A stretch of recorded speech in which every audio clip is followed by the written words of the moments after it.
All right. Hello, everybody. We are here once again for the third time. Um, I do apologize for all of the delay on this one. Just had some technical difficulties and then I just got busy with work. And we're going to just jump right into it. This is Joey's Duelist Kingdom deck in the anime, and we're going to jump right in with the cards that he canonically played from the time he got off the boat to the end of the Duelist Kingdom tournament. So I'm just going to start putting those in. And I think one thing that I think I've mentioned this a couple of times now, but it's hard to remember with the three takes now over like a month. But I think Joey's deck is probably indicative of what the like average duelist might would have had available to them in terms of like the power level of the monsters, the power level of the spells. Um, Also, another interesting thing is how many of Joey's cards um, changed between monsters and spells. Um, like he has a number of monster cards that. Oh right, Glassman. Oh my goodness, it's already all over the place. So Glassman is a card that appeared once in the manga, once in the anime. Um, all we know about it is from the anime. Gives us, I believe it's typing, but definitely it's attack and defense. We happen to have Moon Envoy that has the same attack and defense as the card Glassman. So we make that substitution. I'm just going to go ahead and do that now while I'm looking at it. Um, let's see. What was I just saying? Oh, cards that changed from spells to monsters.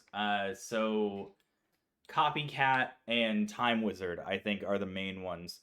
Um, if not the only, they might be the only ones, but I still find it interesting. Especially given like how similar Copycat and Grave Robber are. Both effectively just let you copy an opponent's card in some capacity or another. Um,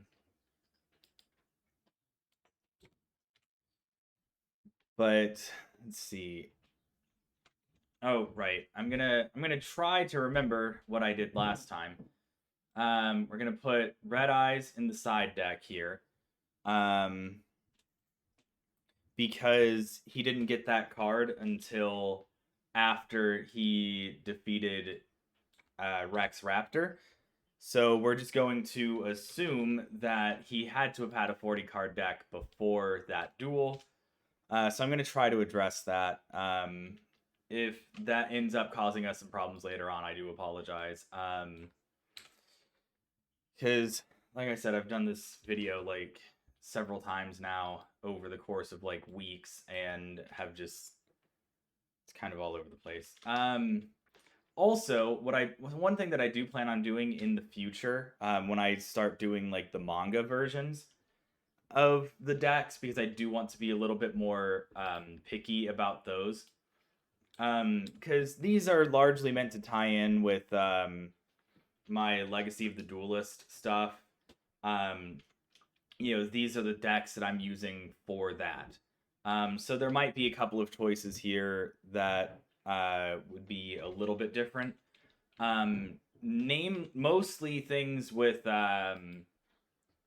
like ritual monsters going in the main deck instead of the extra deck in Duelist Kingdom, or um, also the fact that these are based on the anime, and the anime is kind of a mess um, in terms of the decks. Um, because, and again, I don't remember if I've mentioned this before, but um, we actually have um, quotes from interviews with Mr. What was it? Shoot. Hang on, let me just look it up real quick. Um, Hiko Kubo. There we go, Mr. Hiko Kubo.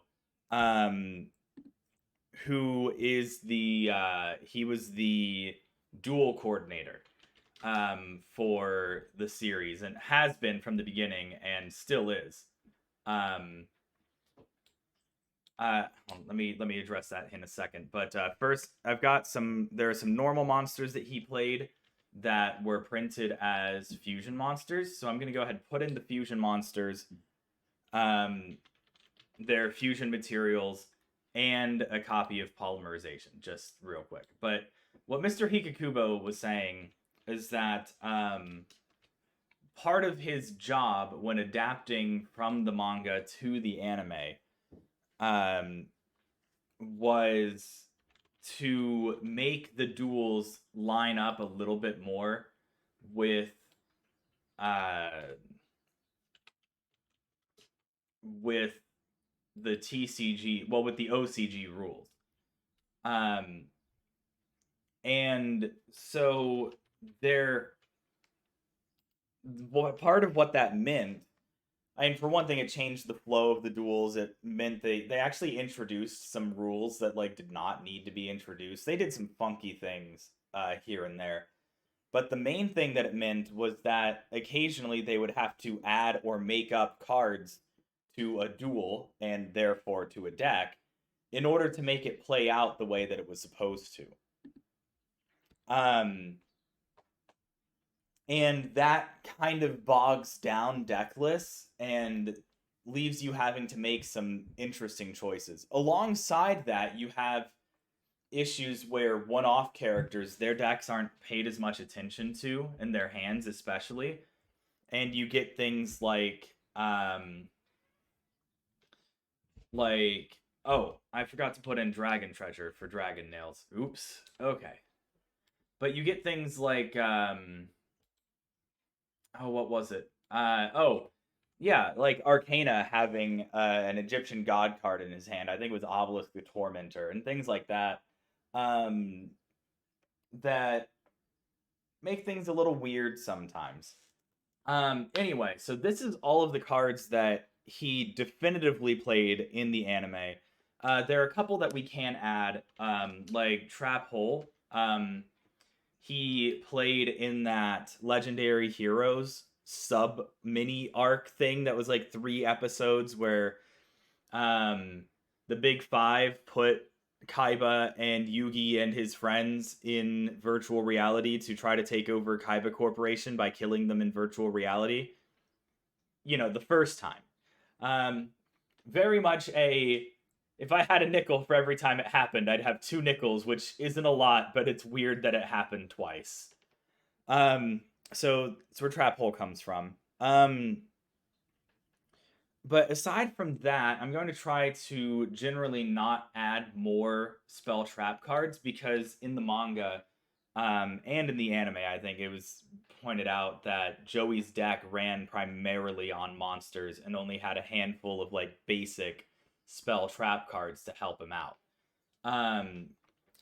So from here we have 13 spots to fill, and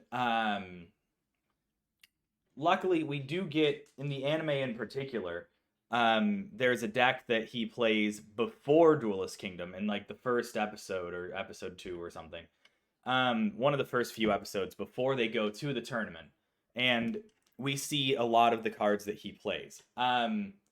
They're all like monsters that look tough regardless of their stats. And so we're just gonna pull some of those to fill in these spots. So we've got Anthrosaurus. Now, one other thing about the selection of monsters here, because you know, Baby Dragon very clearly doesn't fit the overall aesthetic of the deck. We know that, I mean, everybody knows that Yugi gave Joey Time Wizard. And there's like that whole like conspiracy theory thing going on where they're like, oh, he gave Joey Time Wizard so that he could use Dark Sage in the finals or whatever. And like, for one thing, that duel between Joey and Yugi doesn't even happen um in the manga. But for another thing, so in the manga, Baby Dragon was actually Yugi's card. And he gave Joey um Baby Dragon as well as Time Wizard. Now Carbonala Warrior. So we're gonna see M Warrior 1 and 2 both go in this deck from his like pre-Duelist Kingdom stuff. But Carbonala Warrior also appeared in his deck in the manga. There was also a monster he played in the manga that looked like exactly like Carbonala Warrior, but had a different name. Even though, like, I think everything about it was otherwise the same. Let's see. Do we have Rude Kaiser in here already? Yes. Skull Stalker. So, so far, everything that we're adding is a card that he played just before the Duelist Kingdom tournament. Let's see.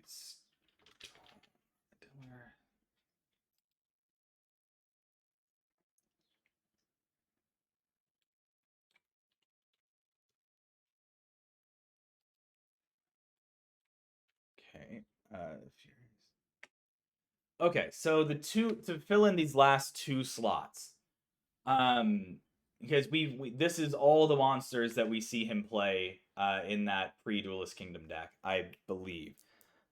So what I'm gonna do to fill in these last two spots that were left open by Red Eyes and Dragon Treasure or Dragon Nails in the anime, we're gonna pull in Wolf from the manga, which is a card that was shown to be in his deck, but he never actually summoned. And we're going to go ahead and pull Legendary Sword. I know I said we weren't going to be adding a whole lot of spells and traps, but Legendary Sword is like one of the most basic equip cards. So I think it fits that bill, the aesthetic, and completes the deck here. So this would be what he went to Duelist Kingdom with right here. After winning the duel with Rex Raptor, he would have gotten Red Eyes, Black Dragon, and Dragon Nails. So probably would have pulled out like Miyatoko and Skull Stalker since those. No. Let's pull. Where'd he go? Fury Seeking, because he does not fit the aesthetic of the deck at all. And this would be the deck that he played the rest of the tournament with. So that is the Joey Wheeler deck. This was another case. Oh, sorry, my cat messed with my chair. Anyway, most of the cards that, well, all of the cards here are cards that he did play in that first season of the anime, except for like Wolf and Legendary Sword, which were just pulled from other sources for the most part. We added the polymerization to accommodate his fusion monsters. Adding a second polymerization would definitely be legitimate, given that these are monsters that he plays a lot, and giving him more opportunities to summon them would definitely make sense. But that is the Joey deck, and hopefully here in a couple weeks we'll be getting into the Battle City decks. So yeah, that is all for this time, and we'll see you next time.